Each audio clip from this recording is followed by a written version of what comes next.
ನಮಸ್ಕಾರ. ರಿವ್ಯೂ ಚಾನಲ್ಗೆ ಸ್ವಾಗತ. ನಾನು ಸೌಖ್ಯ ಗಾಂವ್ಕರ್. ಕದನ ವಿರಾಮದ ಬಳಿಕ ಏನೇನಾಯಿತು ಅಂತ ರಾತ್ರಿ ತನಕ ನಾವು ಅಪ್ಡೇಟ್ಸ್ನ ಕೊಟ್ಟಿದ್ದೀವಿ. ಸರಿ, ಕದನ ವಿರಾಮ ಮಾಡಿದ್ಯಾಕೆ, ಉಲ್ಲಂಘಿಸಿದ್ಯಾಕೆ, ಅಲ್ಲಿ ಮುನೀರಂದೊಂದು ಕಥೆ, ಸರ್ಕಾರದೊಂದು ಕಥೆ ಎಲ್ಲ ಬಟ ಬಯಲಾಗಿದೆಯಲ್ವ.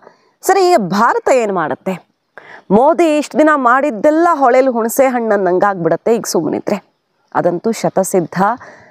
ಈಗ ಕದನ ವಿರಾಮ ಆಗಿ ಎಲ್ಲ ಸಮಾಪ್ತಿ ಆಗಿದ್ರೆ ಅದು ಬೇರೆ ಲೆಕ್ಕ. ಪಾಕಿಸ್ತಾನಕ್ಕೆ ಮಾಡೋವಷ್ಟು ಡ್ಯಾಮೇಜ್ ಮಾಡಿದ್ದಾಗಿದೆ. ಒಂದು ಯುದ್ಧ ಒಂದು ದೇಶಕ್ಕೆ ಎಷ್ಟು ಹೊಡೆತ ಕೊಡಬಲ್ಲದೋ ಅಷ್ಟೇ ಹೊಡೆತವನ್ನು ಭಾರತ ಒಂದು ವಾರದಲ್ಲಿ ಕೊಟ್ಟಿತ್ತು, ಅದರಲ್ಲಿ ಡೌಟ್ ಇಲ್ಲ. ಆದರೆ ಈಗ ಕದನ ವಿರಾಮ ಮಾಡಿದ ಬಳಿಕ ಉಗ್ರರನ್ನ ಸೈನಿಕರ ವೇಷದಲ್ಲಿ ನುಗ್ಗಿಸಿದ್ದೇನು. ನಿನ್ನೆ ರಾತ್ರಿ ಆಗಿದ್ದು ಬರೋಬ್ಬರಿ 100 ಡ್ರೋನ್ಗಳ ದಾಳಿ. ಶ್ರೀನಗರ ಟಾರ್ಗೆಟ್ ಮಾಡ್ತಾರೆ, ಪಂಜಾಬು, ಅಲ್ಲಿ ಇಲ್ಲಿ ಎಲ್ಲ ಕಡೆ ಟಾರ್ಗೆಟ್ ಮಾಡಿದರು. ಎಲ್ಲದಕ್ಕೂ ಉತ್ತರ ಅಂತೂ ಕೊಟ್ಟಿದೆ ನಮ್ಮ ಸೇನೆಗೆ. ಮತ್ತೆ ಸರ್ವಾಧಿಕಾರ ಸಂಪೂರ್ಣವಾಗಿ ನಿಮಗೆ ಅಧಿಕಾರ ಇದೆ ಅನ್ನೋ ರೀತಿಯಲ್ಲಿ ಫ್ರೀ ಹ್ಯಾಂಡ್ ಕೊಟ್ಟಿದ್ದಾರೆ. ಸೊ ಏನೇ ಆ ಕಡೆಯಿಂದ ಬಂದರೂ ಕ್ಷಣಾರ್ಧದಲ್ಲಿ ನಮ್ಮ ಡಿಫೆನ್ಸ್ ಸಿಸ್ಟಮ್ ಅದನ್ನು ನ್ಯೂಟ್ರಲೈಸ್ ಮಾಡುತ್ತೆ, ಅದರಲ್ಲಿ ಡೌಟ್ ಇಲ್ಲ. ಈಗಿರೋ ಪ್ರಶ್ನೆ ಮೋದಿ ನಾಯಕತ್ವದ್ದು. ಯಾರಿಗಾದರೂ ಅನ್ಸುತ್ತಾ ಮೋದಿ ಇಷ್ಟು ದೊಡ್ಡ ಪರಿಸ್ಥಿತಿ ಎದುರಾದ ಮೇಲೆ ಇದನ್ನು ಹಾಗೇ ಕೈ ಬಿಟ್ಟು ಕೂತು ಬಿಡಬಹುದು ಅಂತ? ಮೋದಿ ಅವಧಿಯಲ್ಲಿ ಹಲವು ಹೊಸತುಗಳಾಗಿವೆ, ಐತಿಹಾಸಿಕ ಹೆಜ್ಜೆಗಳನ್ನು ಇರಿಸಿದ್ದಾಗಿದೆ. ಅಂಥದ್ರಲ್ಲಿ ಈಗ ಇದನ್ನು ಕೈ ಚೆಲ್ಲಿ ಕೂತ್ರೆ, ಕದನ ವಿರಾಮ ಉಲ್ಲಂಘಿಸಿ ದಂಡೆತ್ತಿ ಬಂದ ಮೇಲೂ ನಾವು ಶಾಂತಿ ಮಂತ್ರ ಜಪಿಸ್ತಾ ಕೂತ್ರೆ ಇತಿಹಾಸದಲ್ಲಿ ಮೋದಿ ಮಹಾಪ್ರಮಾದ ಅಂತ ಉಳ್ಕೊಂಡು ಬಿಡುತ್ತೆ. ಅದು ಡೌಟೇ ಇಲ್ಲ. ಮೋದಿ ಬಹುದೊಡ್ಡದನ್ನು ಮಾಡ್ತಾರೆ. ಆದರೆ ಅದು ಇವತ್ತೋ ನಾಳೆನೋ ಹುಣ್ಣಿಮೆ ದಿನ ಮಾಡ್ತಾರೋ ಅಮಾವಾಸ್ಯೆ ದಿನ ಮಾಡ್ತಾರೋ ಅನ್ನೋದನ್ನು ಪಾಕಿಸ್ತಾನ ಎಣಿಸ್ತಾ ಕೂರ್ಬೇಕಷ್ಟೇ. ಯಾಕಂದರೆ ಅಲ್ಲಿನ ಉಗ್ರ ಕ್ಯಾಂಪ್ 150 ಉಗ್ರರ ತಲೆ ಉರುಳಿಸ್ದಾಗ್ಲೂ ಅಷ್ಟೇ ದೇಶ ಏನೂ ಮಾಡ್ತಿಲ್ಲ ಅನ್ನೋ ರೀತಿಯಲ್ಲಿ ಕಾಯ್ತಾ ಇತ್ತು. ಕೊನೆಗೆ ಯಾವುದೋ ಒಂದು ರಾತ್ರಿ ಮುಹೂರ್ತ ಫಿಕ್ಸ್ ಆಯಿತು. ಈಗ ಭಾರತ ಯಾಕೆ ಬಹಳ ಎಚ್ಚರಿಕೆಯಿಂದ ಹೊಡಿಬೇಕು? ಹೊಡೆಯೋದಂತೂ ಗ್ಯಾರಂಟಿ, ಅದನ್ನು ತಪ್ಪಿಸೋಕೆ ಯಾರಿಂದಲೂ ಸಾಧ್ಯವಿಲ್ಲ. ಮತ್ತದು ಮೋದಿ ನಾಯಕತ್ವಕ್ಕೇನೆ ಡ್ಯಾಮೇಜ್ ಮಾಡುವಂಥ ಒಂದು ವಿಷಯ. ಈಗ ಸುಮ್ಮನಿದ್ರೆ ಹೊಡೆಯೋದಂತೂ ಗ್ಯಾರಂಟಿ. ಆದರೆ ಈಗ ಚೀನಾ ಬಂದಿದೆ.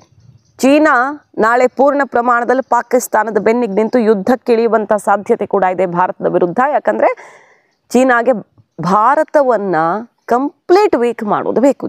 ಭಾರತದ ವೇಗ ಏನು ಅನ್ನೋದನ್ನು ನೋಡಿದೆ, ತನಗೆ ಯಾವ ರೀತಿ ಸೆಡ್ ಹೊಡಿತಿದೆ ಭಾರತ ಅನ್ನೋದನ್ನು ನೋಡಿರೋ ಚೀನಾ ಯಾಕೆ ಮುನೀರನನ್ನು ಹಿಡ್ಕೊಳ್ತು, ಮುನೀರನ ಮೂಲಕ ಯಾಕೆ ಇಲ್ಲಿ ಬೆಂಕಿ ಹಚ್ಚಿಸ್ತು ಅಂದರೆ ಇದೇ ಕಾರಣಕ್ಕೆ.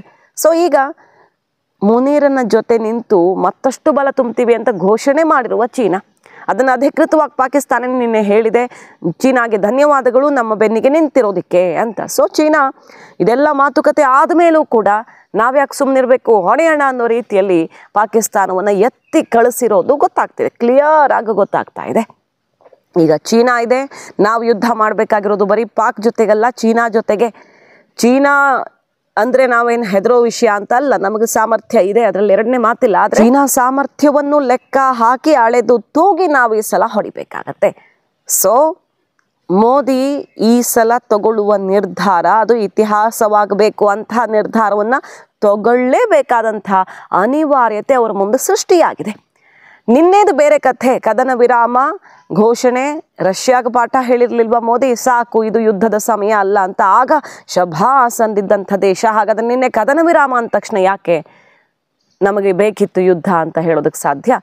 ದೇಶಕ್ಕೆ ಒಳಿತಾಗಿದೆ, ಸಿಂಧು ನದಿ ಒಪ್ಪಂದ ಮುರಿದಿದ್ದು, ಬೇರೆ ಬೇರೆ ವಿಷಯಗಳಲ್ಲಿ ದೇಶಕ್ಕೆ ಸಿಗಬೇಕಾಗಿದ್ದು ಸಿಕ್ತು. ಪಾಕಿಸ್ತಾನದಲ್ಲಿ ವಿಧ್ವಂಸ ಆಯಿತು, ಸಮಾಧಾನ ಪಟ್ಕೊಳ್ಳಬಹುದಿತ್ತು. ಬಟ್ ಅಲ್ಲಿಗೆ ಮುಗಿಸ್ಲಿಲ್ವಲ್ಲ.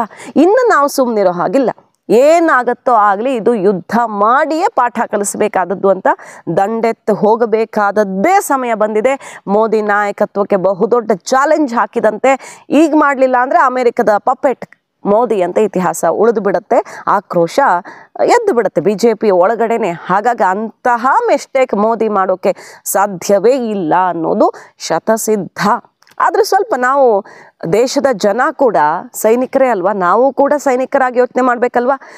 ನಿನ್ನೆ ರಾತ್ರಿಯಿಂದ ಸೈನಿಕರ ಮತ್ತು ನಮ್ಮ ಸೈನ್ಯದ ಅಥವಾ ಸರ್ಕಾರದ ನಿರ್ಧಾರದ ಬಗ್ಗೆ ಯಾವ ರೀತಿ ಆಕ್ಷೇಪಗಳು ಬರ್ತಿದ್ದಾವೆ ನೋಡಿದ್ವಿ. ಪಾಕಿಸ್ತಾನ ಬಂದು ಹೊಡೆದು ಹಾಕಿಬಿಡ್ತಂತೆ, ಇವರು ಕೈ ಕಟ್ಕೊಂಡು ಕೂತಿದ್ದಾರಂತೆ ಅನ್ನೋ ಮಟ್ಟಿಗೆ ಫೇಕ್ ನ್ಯೂಸ್ಗಳು ಹರಿದಾಡ್ತಿದ್ದಾವೆ. ಅಂಥದ್ದಕ್ಕೆ ಅವಕಾಶ ಮಾಡಿಕೊಡ್ಬೇಡಿ. ಭಾರತ ಈ ಸಲ ಸುಮ್ಮನೆ ಕೂರುತ್ತೆ ಅಂತ ಇಮ್ಯಾಜಿನ್ನೂ ಮಾಡ್ಕೊಳ್ಬೇಡಿ. ಆದರೆ ಅದು ಯಾವತ್ತು ನಾಳೆ ಹುಣ್ಣಿಮೆ ದಿನ ಹೊಡಿತಾರೋ ಅಮಾವಾಸ್ಯೆ ದಿನ ಹೊಡಿತಾರೋ ಅಂತ ಕಾದು ನೋಡಬೇಕಾಗಿರೋದು ಮಾತ್ರ ಪಾಕಿಸ್ತಾನ. ಒಂದು ಗಮನಿಸಿ, ನೀವು ಮೋದಿ ಟ್ವೀಟ್ ಮಾಡಿದ್ರ? ನಿನ್ನೆ ಕದನ ವಿರಾಮ ಘೋಷಣೆ ಮಾಡಿದ್ಯಾರು? ಟ್ರಂಪು. ಅದನ್ನು ಒಪ್ಕೊಂಡು ಹೌದು ಅಂತ ಹೇಳಿದ್ಯಾರು? ಪಾಕಿಸ್ತಾನದ ಉಪಪ್ರಧಾನಿ. ಸರಿ, ಮೋದಿ ಟ್ವೀಟ್ ಮಾಡಿ ಅದನ್ನು ಘೋಷಣೆ ಮಾಡಿದ್ರ? ಭಾರತ ಕದನ ವಿರಾಮ ಒಪ್ಪಿಕೊಂಡಿದೆ ಅನ್ನೋದೇ ಆಗಿದ್ರು ಕೂಡ ಅದನ್ನು ಮೋದಿ ಕೂಡ ಘೋಷಿಸಬೇಕಿತ್ತು. ಮೋದಿ ಇನ್ನೂ ಘೋಷಿಸಿಲ್ಲ. ನಾವು ನಿನ್ನೆ ರಿಪೋರ್ಟ್ ಮಾಡಿದ್ವಿ ಇದನ್ನು. ಕದನ ವಿರಾಮ ಎಲ್ಲಿ ತನಕ? ಮೇ 12ನೇ ತಾರೀಕು ತನಕ ಅಂತ ಭಾರತ ಕ್ಲಿಯರ್ ಆಗಿ ಹೇಳಿತ್ತು. ಅಂದರೆ ಸೋಮವಾರ ಒಂದು ಮಾತುಕತೆ ಇದೆ. ಸರಿ ಆಯಿತು, ತಾತ್ಕಾಲಿಕವಾಗಿ ನಾವು ಎತ್ತಲಗನ್ನು ನೀವು ಎತ್ತಬೇಡಿ. ಯಾವುದೇ ಮಾರ್ಗ, ಜಲಮಾರ್ಗ, ವಾಯುಮಾರ್ಗ, ಭೂಮಾರ್ಗ ಯಾವುದ್ರಲ್ಲೂ ಕೂಡ ಯಾರು ಫೈರಿಂಗು ಅಟ್ಯಾಕು ಮಾಡೋ ಹಾಗಿಲ್ಲ. ಮೇ 12ಕ್ಕೆ ನಿರ್ಧರಿಸೋಣ ಅಂತ ಮಾತು ತಗೊಂಡಿದ್ದು. ಆದರೆ ಅದ್ರ ಒಳಗಡೆನೆ ಪಾಕಿಸ್ತಾನ ಬಾಲ ಬಿಚ್ಚಿದೆ. ಮತ್ತು ಇದು ಫಸ್ಟ್ ಟೈಮ್ ಅಲ್ಲ ಮಾತುಕತೆ ಮಾಡ್ಕೊಂಡು ಬಾಲ ಬಿಚ್ಚಿದ್ದು ಪಾಕಿಸ್ತಾನ. ಹಿಂದೆನೂ ಅದೇ ರೀತಿ ಆಗಿತ್ತು. ಶಿಮ್ಲಾ ಒಪ್ಪಂದ ಆದಮೇಲೆ ಯಾಕೆ ಬಂದರು? ಯಾಕೆ ಕಾರ್ಗಿಲ್ ಯುದ್ಧ ಆಗಬೇಕಿತ್ತು? ಮತ್ತೆ ಅವಾಗೂ ಒಪ್ಪಂದ ಮಾಡಿ ತಾನೇ ಬಿಟ್ಟಿದ್ದು ಅವರನ್ನು. ಗಡಿ ಖ್ಯಾತೆ ನಿಲ್ಲಿಸಬೇಕು ಅಂತ ಒಪ್ಪಂದ ಮಾಡಿಯೇ ಶಿಮ್ಲಾ ಸಹಿ ಹಾಕಿದ್ದು. ಆದರೆ ಅದಾದಮೇಲೆ ಯುದ್ಧಗಳಾಗಿಲ್ವಾ ಪಾಕಿಸ್ತಾನ ಭಾರತದ ನಡುವೆ? ಸೊ ಇಂಥದ್ದಾಗಿದೆ. ಕದನ ವಿರಾಮ ಉಲ್ಲಂಘಿಸಿದ ಮೇಲೆ ಪಾಕಿಸ್ತಾನ ಮತ್ತು ಜೋರಾಗಿ ಪೆಟ್ಟು ತಿನ್ನುವಂಥ ಸಮಯ ಇದು. ಆದರೆ ಈ ಸಲ ಚೀನಾದ ಜೊತೆಗೂಡಿ ಯುದ್ಧಕ್ಕೆ ಬರ್ತಾ ಇದೆ. ಹಾಗಾಗಿ ಭಾರತ ಏನು ಮಾಡುತ್ತೆ ಮುಂದೆ ಅನ್ನೋದನ್ನು ಇಡೀ ವಿಶ್ವಕ್ಕಾದ ನೋಡಬೇಕು. ನೋಡಿ, ಈಗ ಬಲೂಚಿಸ್ತಾನದ ಮೇಲೆ ಎಲ್ಲರ ಕಣ್ಣು. ಚೀನಾಗ ಬಲೂಚಿಸ್ತಾನ ಬೇಕು. ಅವರ ಬೆಲ್ಟ್ ಆ್ಯಂಡ್ ರೋಡ್ ಇನ್ವೆಸ್ಟ್ಮೆಂಟ್ ಕೋಟಿ ಸುರಿದಿರೋದು ಅದೇ ಬಲೂಚಿಸ್ತಾನದಲ್ಲಿ. ಚೀನಾಗೆ ಬಲೂಚಿಸ್ತಾನ ಸ್ವತಂತ್ರವಾಗಿ ಅದು ಬೇರೆ ಸ್ವರೂಪದಲ್ಲಿ ಮತ್ತು ಭಾರತದ ಕಂಟ್ರೋಲ್ಗೆ ಹೋಗೋದು ಇಷ್ಟ ಇಲ್ಲ. ತನ್ನ ಕಂಟ್ರೋಲ್ಗೆ ಬೇಕು. ಸ್ವಾತಂತ್ರ್ಯ ತಗೊಂಡು ಬಿಟ್ಟರೆ ಸ್ವರೂಪ ಬದಲಾಗತ್ತೆ. ಹಾಗಾಗಿ ಅವ್ರಿಗೆ ಅದು ಸ್ವಾತಂತ್ರ್ಯ ಆಗೋದು ಇಷ್ಟ ಇಲ್ಲ. ಅಮೇರಿಕಾಗೆ ಬಲೂಚಿಸ್ತಾನ ಸ್ವಾತಂತ್ರ್ಯ ಆಗಬೇಕು, ಆದರೆ ತನ್ನಿಂದ ಸ್ವಾತಂತ್ರ್ಯ ಆಗಬೇಕು. ಭಾರತ ಬಲೂಚಿಸ್ತಾನವನ್ನು ಸ್ವಾತಂತ್ರ್ಯಗೊಳಿಸಿ ಆ ಮೂಲಕ ಪಾಕಿಸ್ತಾನಕ್ಕೆ ಪೆಟ್ಟು ಕೊಡೋ ಟಾರ್ಗೆಟ್ ಹೊಂದಿದೆ. ಸೊ ಈಗ 3 ರಾಷ್ಟ್ರಗಳಿಗೆ ಬಲೂಚಿಸ್ತಾನದ ಮೇಲೆ ಕಣ್ಣಿದೆ. ಭಾರತ ನ್ಯಾಯಯುತವಾಗಿ ಅದು ಸಹಜವಾಗಿ ಪಾಕಿಸ್ತಾನದ ಜೊತೆಗಿನ ಯುದ್ಧದ ಸಮಯದಲ್ಲಿಯೇ ಪ್ರತ್ಯೇಕವಾದರೆ ಖಂಡಿತ ಅದೊಂದು ಒಳ್ಳೆಯ ಬೆಳವಣಿಗೆ ಆಗುತ್ತೆ. ಮತ್ತು ಅದು ನಮಗೆ ಮುಂದಿನ ದಿನಗಳಲ್ಲಿ ಬಲೂಚಿಸ್ತಾನದ ಜೊತೆಗಿನ ಒಳ್ಳೆಯ ಸ್ನೇಹ ಸಂಬಂಧದಿಂದ ಅನುಕೂಲನೂ ಆಗಬಹುದು. ಅಲ್ಲಿ ಅಪಾರವಾದ ಸಂಪನ್ಮೂಲಗಳು ಕೂಡ ಇವೆ ಬಲೂಚಿಸ್ತಾನದಲ್ಲಿ. ಹಾಗಾಗಿ ಅಮೆರಿಕ ಕಣ್ಣಿಟ್ಟಿದೆ.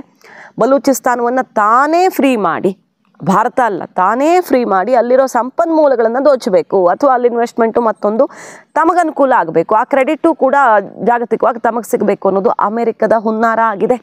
ಅದು ಭಾರತದ ಮೂಲಕ ಆಗೋದು ಅಮೆರಿಕಕ್ಕೆ ಇಷ್ಟ ಇಲ್ಲ. ಇಷ್ಟೆಲ್ಲ ಲೆಕ್ಕಾಚಾರಗಳಿವೆ ಇಲ್ಲಿ.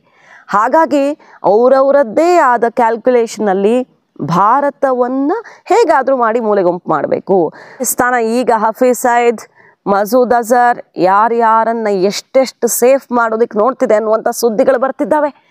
ಈಗ ಅವರ ಮೇಲೆ ಪಾಕಿಸ್ತಾನದ ಆ ದೊಡ್ಡ ಉಗ್ರರ ಮೇಲೆ ಭಾರತ ಯಾವುದೇ ಸ್ವರೂಪದ ದಾಳಿ ಮಾಡಬಹುದು ಅನ್ನುವಂಥ ಆತಂಕ ಅವರನ್ನು ಕಾಡ್ತಿದೆ. ಮತ್ತೆ ಅವರನ್ನು ಶಿಫ್ಟ್ ಮಾಡುವಂಥ ಕೆಲಸ ಪಾಕಿಸ್ತಾನ ಮಾಡ್ತಿದೆ ಅನ್ನೋ ಸುದ್ದಿಗಳು ಹರಿದಾಡ್ತಿದ್ದಾವೆ.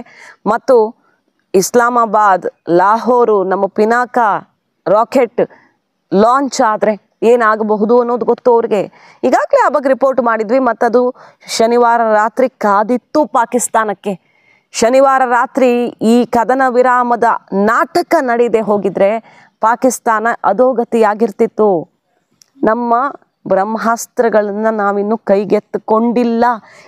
ಈಗ ಅದಕ್ಕೆ ಸಮಯ ಸನ್ನಿಹಿತವಾಗಿದೆ. ನೋಡಿ, ಮಾಹಿತಿ ನಿಮಗೆ ಇಷ್ಟ ಆಗಿದ್ರೆ ಮಿಸ್ ಮಾಡದೆ ನಮ್ಮ ಚಾನಲ್ನ ಸಬ್ಸ್ಕ್ರೈಬ್ ಮಾಡಿ. ನಿಮ್ಮ ಅಭಿಪ್ರಾಯ ಕಮೆಂಟ್ ಮಾಡಿ ತಿಳಿಸಿ. Thank you.